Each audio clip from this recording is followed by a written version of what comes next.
ja jums būtu viena lieta, ko jūs noteikti gribētu redzēt šajos grozījumos, kas tā būtu? Es gribētu teikt, ka tā ir cerība pilsētas iedzīvotājiem un tiem, kas par to interesējās. Kādā veidā koka mājas var izdzīvot? Kā tas ir iespējams? Tur nav ekonomiskā mehānisma. Viņas pašas to nespēja izdarīt. Tas faktiski ir publikas uzstādījums, kad mēs tā domājam, ja tas ir sabiedrības viedoklis, bet tie cilvēki to sabiedrības viedokli vienkārši nespēja, tā teikt, piedāvāt adekvātu atbildi. Es vēlētos redzēt plānojumā teritoriju, kas atrodas Daugavas kreisajā krastā no Rīgas Tehniskās universitātes mācību korpusiem līdz teritorijai, kas ir Torņakalnā un kurā tiks uzcelts jaunais dabas zinātņu fakultāšu kopums, iezīmētu plānā kā Rīgas zinātnes, izglītības un uzņēmējdarbības teritorija un pateikt to, lai šī teritorija ir Rīgas konkurences spēks un dzinējs, kā vieta, kurā ir iespējams fiziskiem līdzekļiem realizēt to, kas ir galvenā Latvijas ekonomikas problēma – izglītības, zinātnes un uzņēmējdarbības nesaskaršanās. Un ir brīnišķīgi iespēja izveidot otrā pusē kampusu Latvijas stilam, veidam atbalstoši, proti veidojot šīs saskarsmes kopā. Un tas ir pilsētu plānotāju uzdevums. Un atceramies to, ka tur atrodas arī biblioteka. Atceramies to, ka tur ir agrāk, teiksim, tās domas ir bijušas nedaudz savādākas, bet saskatām vienkārši paskatāmies uz šīm lietām un redzam, ka varbūt jauna Rīgas administratīvā centra vietā mums ir jābūvē jauns akadēmiskais centrs kopējs. Tā bija brīnišķīgi. Tur atradīsies divas universitātes. Nu tā, to es vēlētos redzēt. Tas ļoti interesanti. Kronbergs. Es gribētu tajā plānā redzēt tādu ļoti skaidru stāstu, vīziju vai zīmējumu, vai vienalga, kas arī nebūtu, par to, kā plānojums vairo un attiecās pret sabiedriskā labuma, teiksim, lietām. Domājot ar to visu to, kas nav attiecināms, ja neatiecās uz privātām iniciatīvām, biznesiem un tā, bet kā plāns vairo sabiedrisko labumu. Domājot par, tā skaitā, ūdens attīstību, publiskajām telpām, nākotni priekš sabiedriskām pilsoņiem vajadzīgām ēkām, struktūru kaut kādām, teiksim, kultūras ēku attīstībai, nākotnes tādu stāstu par to. Bet ir vienā vārdā sabiedriskais labums. Es domāju, plānam, kas ir pa pašvaldības līdzekļiem mūsu nodokļiem taisīts plānojums, dokuments, viņam ir jāatbild uz visu sabiedrības tām vispārējām vajadzībām, pirmām kārtām. Nevis uz kaut kādām privātām vajadzībām tik daudz, bet tieši uz tām vajadzībām, kas visiem, neatkarīgi no tās, cik viņi piedalās attīstībā, pienākās par to, ka viņi dzīvo pilsētā, maksā nodokļus. Man tas nekad nav bijis tā īsti skaidrs. Mēs runājam par parkiem un tā, bet tādā tīrā skaidrā bildē, teiksim, ja, kas ir tā vīzija sabiedriskajam labumam. Paldies. Ļoti svarīgi. Tā. Diezgan vienkārši, bet mazliet no juridiskās puses gribētos, lai plāns ar saistošajiem noteikumiem attiec pēc iespējas tālāk no administratīvā likuma ietvera.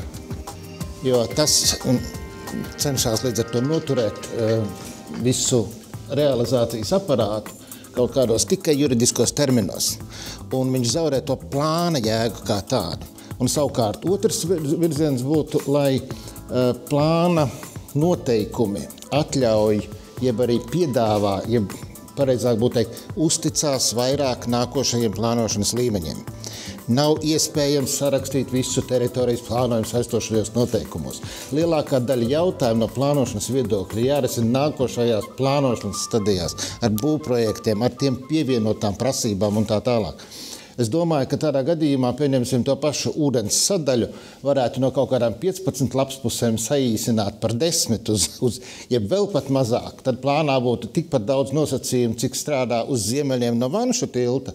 Un daudzas lietas paliktu pavisam konkrēti risināmas un visiem redzams un saprotams, par ko mēs balsojam, ko mēs darām. Savādāk mēs katrs aiz tiem tekstiem redzam, viens redz šausmas un viens redz ieguvumu, ne? That's all. Jā, labi. Kurš kungs? Mans vēlējums laikam arī tādā mazliet vēlējuma izteiksmē būtu, ko varbūt nevar tieši šī grozījuma ietvaros realizēt, bet ja mēs varētu, tad man šķiet ļoti svarīgi būtu panākt kaut kādus instrumentus un iespējas, kā mēs kvalitatīvi varētu realizēt publiskās ārtelpas objektus. Mums ir ļoti daudz labu noteikumu un politiku, bet tā realizācija kaut kā neiet. Es personīgi uzskatu, ka mums tikpat kā nav nevienas normālas ļoti kvalitatīvas publiskās ārtelpas laukumu vai gājēju ielas vai skvēra Rīgā. Un kaut kā pietrūkst visā tā sistēmā, kas to ļautu stimulēt, jo ir kaut kāds sadalījums pašvaldībā, atbildības sadalījums ļoti strikts un tādi kopēji, tādi integrēti projekti mums pagaidām neveicās. Es domāju, ka mums visiem jādomā, kā pie tā tikt, jo šī te kaut vai zaļuma sistēma un kvalitatīvu gājēju telpa tā neveidojas, un vēl vairāk, apstādījumu sistēma šobrīd iet bojā, jo faktiski mēs esam ķīlnieki normatīvu, inženieru un inženieru komunikāciju dienestu prasībām, jo faktiski klusām nemanām apstādījumi Rīgas ielās iznīkst, viņas no jauna nav iespējams vairs atjaunot vai iestādīt.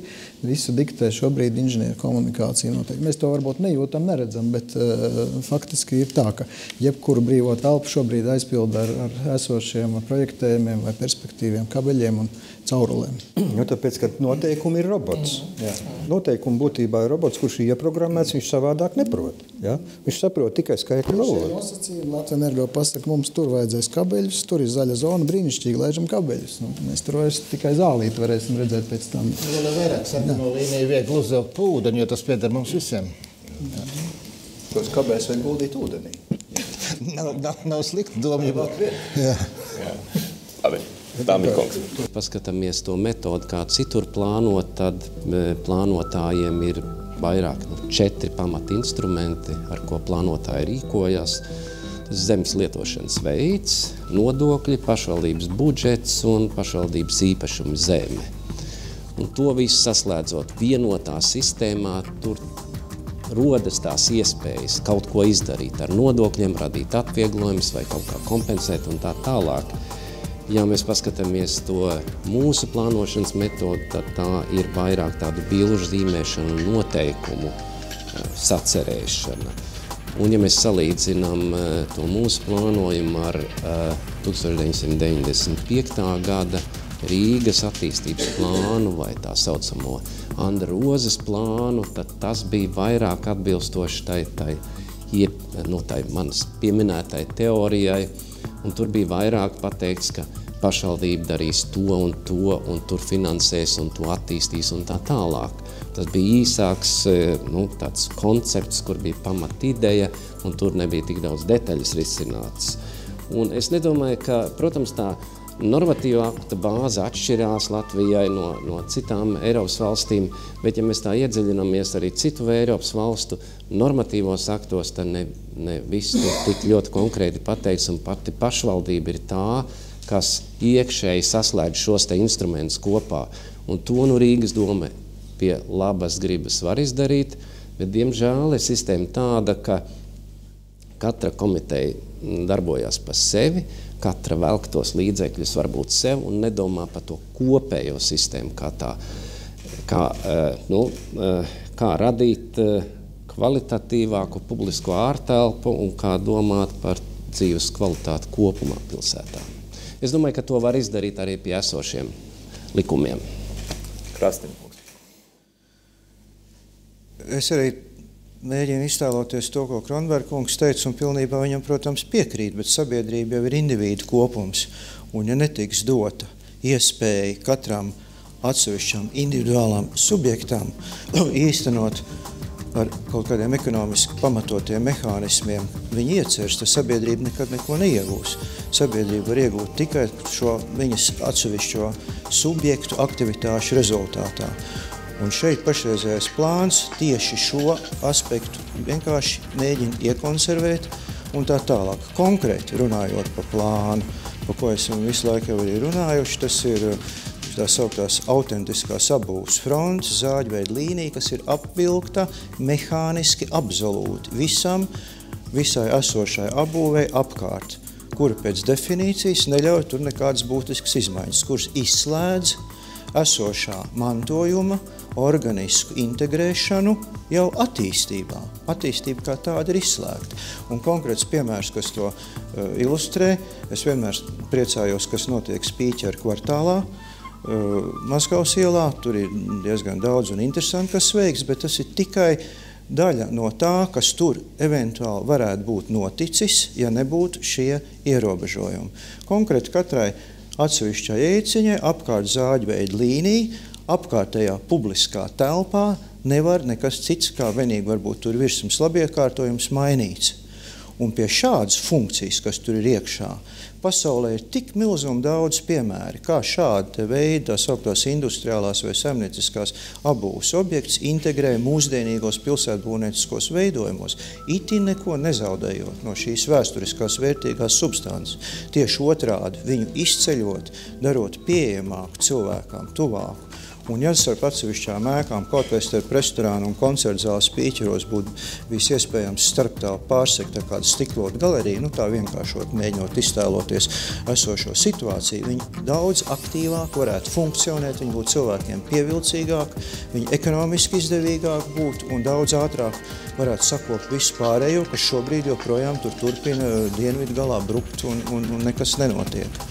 Respektīvi, šie absolūtie nepamatotie un mehāniskie ierobežojumi no plāna jānoceļ, kas ļauj attīstīties mūsdienīgai videi, viņā organiski integrējot mantojumu. Pagaidām tas veicina lielā mērā esošo vērtību zaudēšanu. Tomēr īsi jāprecizē, jo Krasniņa kungs runā par to redakciju, kāda līdz šim ir bijusi. Iespējams, ka tas varbūt tā ir. Mēs esam, protams, šo jautājumu analizējuši. Un šobrīd tās teritorijas starp ēkām ir ielas pēc statusa sarkanās līnijās. Tas tagad ir mainīts projektā. Līdz ar to parādās cerības kaut ko mēģināt darīt.